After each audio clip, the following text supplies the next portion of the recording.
हजरात हजरात हजरात। स्टार्टअप बिजनेस करना और उससे पैसे कमाना तो सभी को पसंद है। कुछ लोग ट्राई भी करते हैं, लेकिन उनमें से बहुत ज़्यादा लोग अपने स्टार्टअप में फेल हो जाते हैं। और आज हम गैंग्स ऑफ वासेपुर से विस्टार्ट जंक्शन तक की गाड़ी पकड़ेंगे और पता लगाएंगे 5 कारण जिनकी वजह से आपका स्टार्टअप फेल हो जाता है। तो चलिए, चाबी कहाँ है? तो बड़ी मशक्क़त से चाबी ढूंढने के बाद हम बैठे हैं गाड़ी में, और गाड़ी में बैठने के बाद हमारा पहला स्टेशन आता है आपका मेरा प्यारा दुलारा चहीता बिजनेस मॉडल। बिजनेस मॉडल एक ऐसी चीज़ है जो हम खुद बनाते हैं, हम एज अ फाउंडर उसको खुद बनाते हैं, लेकिन वहाँ पर कई सारे लूप होल्स, कई सारे फ्लोज हो सकते हैं जिसकी वजह से आपका एक अकेला बिजनेस मॉडल आपके पूरे स्टार्टअप को तहस नहस कर सकता है, उसको नेस्तनाबूद कर सकता है, और फिर आपकी पिक्चर का क्लाइमैक्स वहीं के वहीं ख़त्म हो जाएगा। लेकिन हमारे पहले स्टेशन बिजनेस मॉडल में कई सारे लूप होल्स हो सकते हैं, कई सारी खामियां हो सकती हैं, कई सारे फ्लोज हो सकते हैं जिन्हों आपको ढूंढना है। आपके टीम मेंबर्स को शायद वो पता हो, लेकिन वो आपको नहीं बता रहे हो क्योंकि उन्हें सैलरी चाहिए एंड ऑफ द मंथ। हो सकता है आपके कस्टमर्स को पता हो, आपका कस्टमर आपको बताना भी चाहता हो, लेकिन कोई जरिया नहीं हो बताने का, या फिर आप अपने कस्टमर की सुनते नहीं हो सकता है आप खुद को एक्सपर्ट मानते हो। आपके बिजनेस मॉडल के अंदर कई सारे खामियां हैं, ये पहला कारण हो सकता है आपके स्टार्टअप को फेल होने का। दूसरा कारण क्या हो सकता है, आपके बिजनेस मॉडल जो है, आपका जो स्टार्टअप है, जो आइडिया है, वो मिसटाइम्ड है। मिसटाइम्ड का मतलब क्या होता है? मिसटाइम्ड का मतलब ये है कि वो समय से काफ़ी पहले का है। आप कोई ऐसा स्टार्टअप आइडिया लेकर के आ चुके हैं जो बहुत ज़्यादा फ्यूचर का है, तो लोग उसे समझ नहीं पा रहे, या फिर आप कोई ऐसा स्टार्टअप आइडिया लेकर के आ चुके हैं जो पहले ही खत्म हो चुका है 2010, 2012, 2014, 2015 में, और आप 2021 में वो स्टार्टअप लेकर के आए हैं, तो वो चलेगा नहीं। तो आपका स्टार्टअप आइडिया उस समय के अनुसार होना चाहिए, उस टाइम के अकॉर्डिंग होना चाहिए जो टाइम अभी प्रेजेंट में है। आपको बहुत पुराना स्टार्टअप आइडिया नहीं लाना, और आपको बहुत ज़्यादा नया स्टार्टअप आइडिया नहीं लाना, क्योंकि लोग फिर उसे समझ नहीं पाएंगे। तो ये एक और चीज़ होती है आपके बिजनेस मॉडल के अकॉर्डिंग, जो है मिसटाइम्ड आइडिया। एक और चीज़ होती है आपके बिजनेस मॉडल के अकॉर्डिंग, वो होती है आपकी कस्टमर एक्विजिशन कॉस्ट और एलटीवी रेशो।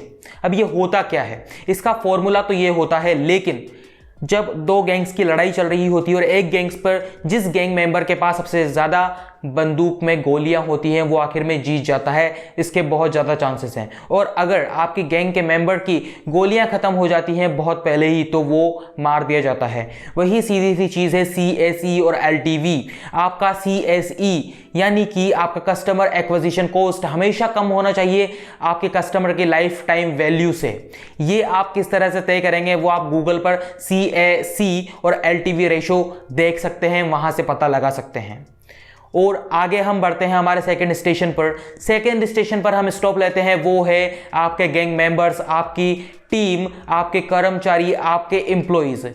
अगर वही सही नहीं है, आपके गैंग में मेंबर्स सही नहीं है, तो आप फिर कोई सी भी फाइट नहीं जीत सकते। आपने स्टार्टअप को शुरू करना भूल जाइए। अगर आपने बहुत निकम्मे, बहुत नकारा, या फिर बहुत ज़्यादा आलसी गैंग मेंबर्स पाले हुए हैं, बहुत ज़्यादा अनस्किल्ड पीपल आपने रखे हुए हैं अपनी टीम में, शायद उनमें मैनेजमेंट की कमी हो, शायद उनमें स्ट्रेटजीज़ की कमी हो, शायद उनका बिहेवियर अच्छा ना हो, तो भले ही आप 10 की जगह 3 लोगों को रखना है, लेकिन उनको स्किल्डफुल लोग होने चाहिए, एक्सपीरियंस लोग होने चाहिए, या फिर एक्सपर्ट होनी चाहिए। उन्हें वो अपने जो काम है वो अच्छे तरीके से आता हो, वो बहुत अच्छे तरीके से अपना काम कर सकते हो, उनका माइंडसेट आपके माइंडसेट से मैच करता हो, उनका बिजनेस माइंडसेट आपके माइंडसेट से मैच करता हो, और उसके अलावा वो आपके गोल की तरफ ध्यान देते हो, वो आपके गोल की तरफ, आपके बिजनेस की तरफ, आपके कंपनी की तरफ अट्रैक्टिव हो। यानी कि पुअर टीम आपके पूरे स्टार्टअप को निस्तनाबूद कर सकती है, जो कि है हमारा दूसरा पॉइंट। अब हमारी गाड़ी को आगे बढ़ाते हैं और जाते हैं तीसरे पॉइंट की तरफ। तीसरा पॉइंट क्या है, वो है मार्केट की प्रॉब्लम्स। एक कोई इलाका है तो एक इलाके में सिर्फ एक शेयर रह सकता है, अगर दूसरा शेयर वहां पर आता है तो लड़ाइयां शुरू हो जाती है। एक इलाके में सिर्फ एक गैंग रह सकती है, दूसरी गैंग वहां पर आएगी तो लड़ाइयां शुरू हो जाएंगी, और एक गैंग लास्ट में बचेगी। वही चीज़ होती है मार्केट की प्रॉब्लम्स। कई सारे नए नए चैलेंजेस आते हैं, कई सारे नई नई प्रॉब्लम्स आती हैं, कई सारे नए नए कंपटीटर्स आते हैं। तो क्या आपको आपके कंपटीशन का पता है? क्या आप अपने कंपटीशन को खत्म करना चाहते हैं? क्या आप उसे खत्म कर पा रहे हैं, उसे लीडर बना पा रहे हैं, या फिर क्या आप अपने कंपटीशन को समझ ही नहीं पा रहे? ये होती है पहली प्रॉब्लम मार्केट की। क्या आप अपने कंपटीशन को समझ पा रहे हैं? अगर नहीं समझ पा रहे हैं तो आपका स्टार्टअप धीरे धीरे नीचे जाता रहेगा। दूसरी चीज होती है कस्टमर ही इनफ नहीं है। आपने कोई ऐसा बिजनेस मॉडल लाके खड़ा कर दिया, आपने कोई ऐसा बिजनेस आइडिया ला करके खड़ा कर दिया है जिसके इनफ कस्टमर ही नहीं है। अब 2-4 लोगों में आप वो चीज तो सप्लाई कर सकते हैं, लेकिन आप वही चीज 2-4 हज़ार लोग आपको उस चीज के लिए मिलते ही नहीं है। तो इनफ कस्टमर बेस नहीं है, और अगर इनफ कस्टमर बेस नहीं है तो आप अपने स्टार्टअप को आगे नहीं बढ़ा पाएंगे, उसे एक्सपेंड नहीं कर पाएंगे। वहां पर आपका स्टार्टअप धीरे धीरे डिप होना शुरू हो जाएगा। ऐसी काफी सारी तरह की चीजें मार्केट की प्रॉब्लम से रिलेटेड आती हैं। और मार्केट की प्रॉब्लम की जब हम बात कर ही रहे हैं, सबसे बड़ी चीज है चीजों को मार्केट करना। आपके बिजनेस को, आपके स्टार्टअप को, आपके प्रोडक्ट को, आपकी सर्विस को मार्केट करना। अगर आप को मार्केट में टिकना है, अगर आपको कंपटीशन का लीडर बनना है, अगर आपको मार्केट में अपनी बहुत ज्यादा पकड़ मजबूत करनी है, लीडर बनना है, अगर आपको अपने इलाके का डॉन नंबर 1 बनना है, तो आपकी मार्केटिंग स्ट्रेटेजीज होनी चाहिए बहुत ज्यादा बढ़िया। हो सकता है आप खुद अपने प्रोडक्ट को मार्केट करते हैं, लेकिन क्या आपको उस चीज का एक्सपीरियंस है? हो सकता है आपने कोई एजेंसी चुनी हो या फिर कोई कंपनी से मार्केटिंग आप करवाते हो, लेकिन क्या आपको पता है कि वो उन कंपनी की जो टीम है वो बहुत ज़्यादा आलसी है? या हो सकता है कि वो आपकी तरफ ध्यान ही ना देते हो, आपसे सिर्फ पैसे मांगने के लिए फ़ोन करते हो, आपके साथ कनेक्शन ही नहीं बनाते हो, आपको रिपोर्ट्स ही टाइम पर नहीं देते हो, आपका काम टाइम पर ही नहीं होता है। तो कई सारे फ्लोज हो सकते हैं मार्केटिंग से रिलेटेड। और अगर आपकी मार्केटिंग स्ट्रेटेजीज ठीक नहीं है तो आपके स्टार्टअप को फेल होने के चांसेस बहुत ज़्यादा बढ़ जाते हैं। तो यहां पर एक चीज आती है, नीचे डिस्क्रिप्शन में एक मार्केटिंग एजेंसीज की लिंक है, आप वहां पर जाकर उन पर क्लिक करके पता लगा सकते हैं कि वो किस तरह की सर्विसेज प्रोवाइड करती हैं और किस तरह की चीजें आप कर सकते हैं मार्केटिंग से रिलेटेड। फ्री कंसल्टिंग वहां पर आप पा सकते हैं अपने बिजनेस मॉडल की। अब हमारी ट्रेन आगे बढ़ती है 4th स्टेशन की तरफ। 4th स्टेशन क्या होने वाला है? वो है बैड प्रोडक्ट। और अगर आपके पास बैड प्रोडक्ट है तो आप यही कहेंगे तुमसे ना हो पाएगा। लेकिन आप अपने बैड प्रोडक्ट को पहचानेंगे कैसे? आप ये कैसे पहचानेंगे जो मैंने प्रोडक्ट बनाया है, जो मैंने सर्विस बनाई है, उसमें कुछ खामियां हैं, वो अच्छी नहीं है? पहली चीज तो क्वालिटी के बेस पर। हो सकता है आप उसके मार्जिन कम रखना चाहते हो, आप हो सकता है मार्जिन बढ़ाना चाहते हो सकता है आप प्रोडक्ट को सस्ता बनाना चाहते हो, इसलिए आप क्वालिटी में कॉम्प्रोमाइज कर रहे हो। लेकिन जब आप क्वालिटी में कॉम्प्रोमाइज कर रहे होते हैं तो बहुत बड़ी गलती आप कर रहे होते हैं। क्वालिटी आपको सही रखनी है। हो सकता है आपके हिसाब से आपका प्रोडक्ट सही हो, लेकिन कस्टमर के हिसाब से आपका प्रोडक्ट सही नहीं हो। तो क्या आप रेगुलर अपने प्रोडक्ट को सुधारने के लिए रेगुलर फीडबैक ले रहे हैं कस्टमर से? और अगर आप रेगुलर फीडबैक नहीं ले रहे हैं कस्टमर से, तो कोई भी आकर के दूसरा गैंग मेंबर आपके इलाके में जाकर के डॉन नंबर 1 बन जाएगा और आपको नेस्तनाबूद कर देगा।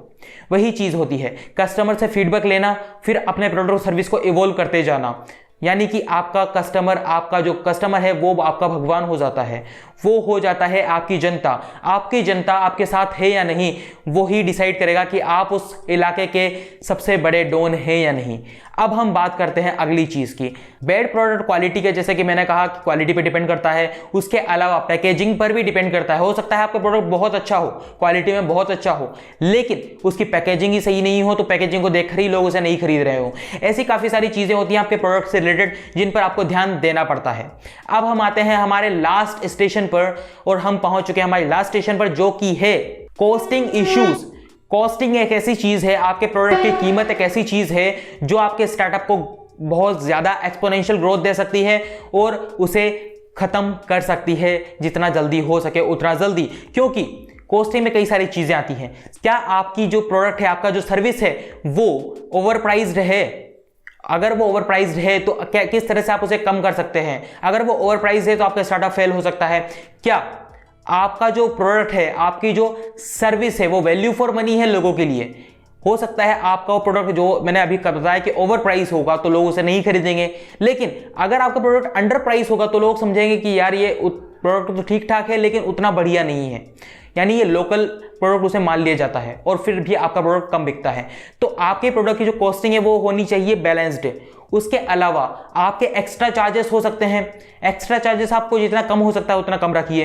हो सकता है आप डिलीवरी के बहुत ज़्यादा चार्जेस लेते हो सकता है किसी को कोई आपका वो पसंद नहीं आया प्रोडक्ट, वो रिटर्न कराना चाहता है, तो आप उनके चार्जेस बहुत ज़्यादा लेते हो सकता है आपकी सर्विस में छोटी छोटी, आपके प्रोडक्ट के अंदर जो छोटी छोटी सर्विसेज हैं उन सर्विसेज के आप चार्ज लेते हो, तो आपको कॉस्टिंग जो इश्यूज होते हैं उनको हैंडल करना पड़ता है। अगर आप अपनी कॉस्टिंग इश्यूज को हैंडल नहीं करते, सबसे बड़ी चीज़ है कि आपका हश्र कुछ ऐसा हो जाएगा, क्योंकि आपका प्रोडक्ट खराब हो सकता है और आपकी पूरी वैल्यू खराब हो सकती है, आपका ब्रांड खराब हो सकता है वहां पर।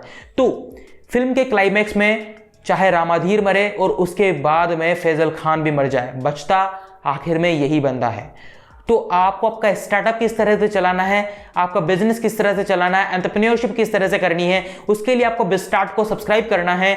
और फिल्म का क्लाइमैक्स तो आपको पता ही कैसा होता है। अगर किसी फिल्म का क्लाइमैक्स हैप्पी नहीं है, किसी फिल्म की एंडिंग हैप्पी नहीं है, तो वो अभी तक फिल्म खत्म नहीं हुई है। और उसी के लिए हम आपको बताना चाहते हैं कि काफ़ी सारे बढ़िया बढ़िया वीडियोस जहां से आप सीख सकते हैं अपने बिजनेस को शुरू करना, स्टार्ट करना और उसे आगे ले जाना। तो जब तक आप वो सीख नहीं जाते, आपकी फिल्म कंप्लीट नहीं होती, और जब तक आपकी फिल्म कंप्लीट नहीं होती, आपको अपने इस बिस्टार्ट चैनल को करना है सब्सक्राइब, प्रेस करना है बेल आइकन को, क्योंकि वेडनेसडे और संडे को हम ऐसी ही वीडियोस लेकर के आते रहते हैं।